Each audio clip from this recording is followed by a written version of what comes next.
명상 속에 이제 감사 얘기가 나왔습니다. 감사라는 것은 끊임없이 나오고 또 나오고 또 나와도 새로운 얘기 같이 들려요. 왜냐하면 그 감사를 생각하고 있는 순간 내 자신이 이렇게 충만해지고 그 느낌이 들잖아요. 그래서 그것을 있든 없든 자기가 이렇게 마음속에서 실체화시키고 이렇게 현실로 내가 감정을 끌어올리면 뭔지 모르겠지만 새로운 느낌이 저게 드는 것 같아요. 그래서 명상 속에서는 항상 우리 어르신들께 여러 번 하지만은 감사 얘기가 많이 나오는 것 같습니다. 명상이 뭘까요? 제가 이렇게 여쭤보는 것은 우리 어르신들께서 뭘까 하고 다시 한번 생각해 보시기를 바라는 거죠. 명상이 뭘까요? 라고 하면 항상 이렇게 호흡을 하는 거, 뭐 여러 가지가 얘기할 수 있는데 항상 이제 저는 마음의 조종이라는 얘기를 여러 번 하죠. 그런데 명상에서는 함으로 인해서 엄청난 이점과 좋은 점이 있는 반면에 가장 경계해야 될 것도 있는 것 같아요. 그게 뭐냐면 제가 이제 주변에서 이렇게 대화해보고 관찰하는 가운데 이제 이런 얘기가 있죠. 명상을 하면 그 처음에는 좀 신비주의로 들어가게 돼요.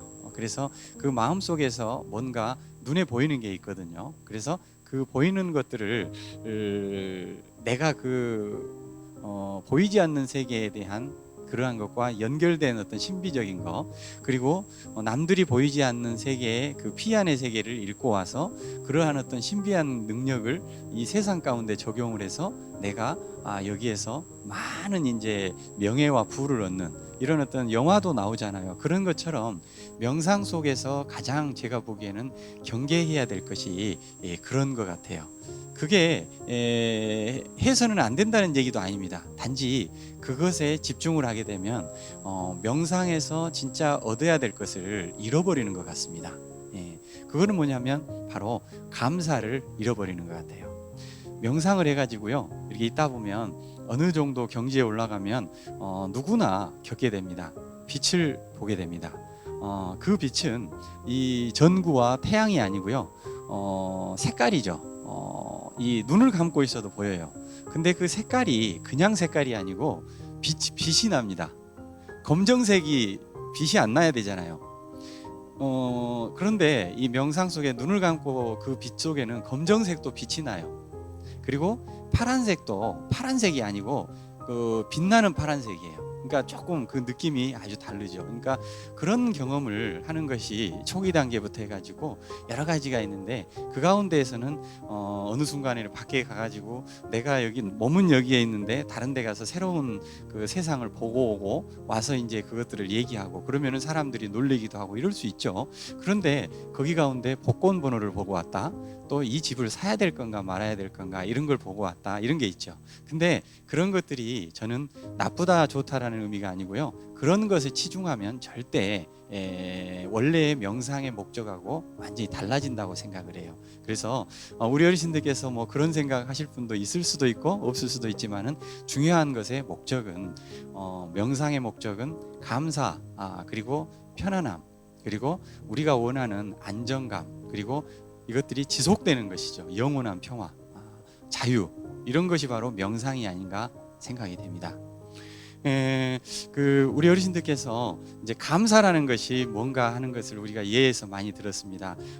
그것만 조금 더 말씀드릴게요. 감사라는 게 뭘까요? 지금 현재 주어진 것에 대해서 풍족하다고 생각하는 것이 감사가 아닌가 생각이 됩니다. 그 예 속에 아주 흐르스름한 달빛이, 눈에 보이지도 않는 달빛이 얼마나 칠흑 같은 어둠 속에서는 그 나그네한테 길을 밝혀주는 빛인가, 그것이 얼마나 감사한 것인가가 드러나게 되죠. 그리고 타는 목마름으로 이렇게 갈증이 난 사람한테는 물 한두 모금이 얼마나 단지 모르겠어요. 그 꿀맛 같죠. 그러한 것들, 지금 여기 나가면 어디든지 물이 펑펑 쏟아지지만 우리는 그러한 것들이 많이 주어졌음에도 불구하고 항상 감사하는 얘기보다는 더 나은 것을 찾고자 하는 것, 이런 것들이 감사를 방해하는 요인인 것 같아요. 그래서 이런 한 예가 있듯이 지금 현재 갖고 있는 것들이 얼마나 감사한가, 그것을 계속해서 이렇게 끌어올리는 것이 우리가 진짜 행복으로 가는 길이 아닌가 생각이 듭니다. 여기에 한 가지만 더 첨언을 드립니다. 뭐냐면 어르신, 제가 키가 큰가요? 우리 명술련 어르신께서 보면 제가 키가 크게 보이죠. 근데 저는요, 그 학교 다닐 때는 키가 크다고 생각을 했는데 요즘 젊은이들 보면 그냥 80이에요 다. 버스에 가보면 저는 이제 중간 키 정도 되는 것 같아요. 작지는 않은 것 같아요. 이제 그런 것처럼 또 똑같은 것입니다. 저는 키가 크다고도 할 수 없는 것이에요. 그런데 유치원 애들 앞에 딱 서면은 저는 거인이잖아요.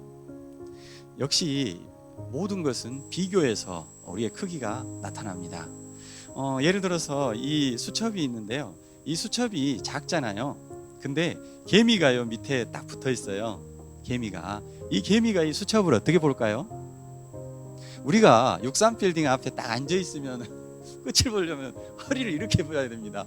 근데 그 63빌딩을 보면 하늘을 보는 것 같잖아요. 개미는 이 수첩 작은 것을 하늘을 보듯 63빌딩 보듯이 보게 될 거예요. 그래서 모든 것은 크고 작고는 비교해서 생긴다는 얘기죠. 그 얘기를 제가 왜 드리냐면, 우리 어르신, 좋다 나쁘다가 있나요? 있다고 생각을 아직까지 해오셨을 거예요. 근데 좋다 나쁘다의 것은 우리의 마음입니다. 근데 마음속에 있는 감정이죠. 근데 좋은 것이, 어제는 좋았는데 오늘 10개를 더 얻었어요. 어제 빵 1개를 얻었을 때, 야, 이거 재미가 쏠쏠한데? 근데 오늘은 한 박스를 누가 가져와요. 좋은 게 있나요? 전혀 아닙니다. 우리는 그 나쁜 것, 나쁜 것을 이전에 보면 이제 그 빵을 매일 스테이크를 먹던 사람한테 오늘 아침에 계란 후라이를 내줬어요. 이게 뭐냐고 이럴 수 있죠. 근데 우리는 계란 후라이를, 절대 그게 아니잖아요. 며칠을 굶은 사람한테 계란 후라이는 그게 보통 음식입니까? 너무나 그냥 먹고 싶은 음식이죠. 우리는 이런 것처럼 마음속에서 좋다 나쁘다, 크다 작다 하는 것은 절대 존재하지 않습니다. 그것은 어디에 있어요? 그렇죠, 그런 거죠. 마음에 있습니다. 마음에 있어요. 그 마음 속에 좋다 나쁘다가 다 있는 겁니다. 어떤 사람이 맨날 남을 흉을 보고 다녀요. 저 사람은 나쁜 사람이야. 그런데요, 절대 나쁜 사람이 아닙니다. 내 마음 속에서 그것이 나쁘다고 만든 것이죠. 저 사람한테 엄청나게 고마워하는 사람들이 또 줄을 섰습니다.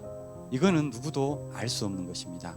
우리 여기 계신 어르신들 모두가 정말로 대단하신 분들이고요, 훌륭하신 분들이에요. 그런데 어떤 한 사람은 나에 대해서 정말로 저 사람은 아주 악독한 사람이라고 생각합니다.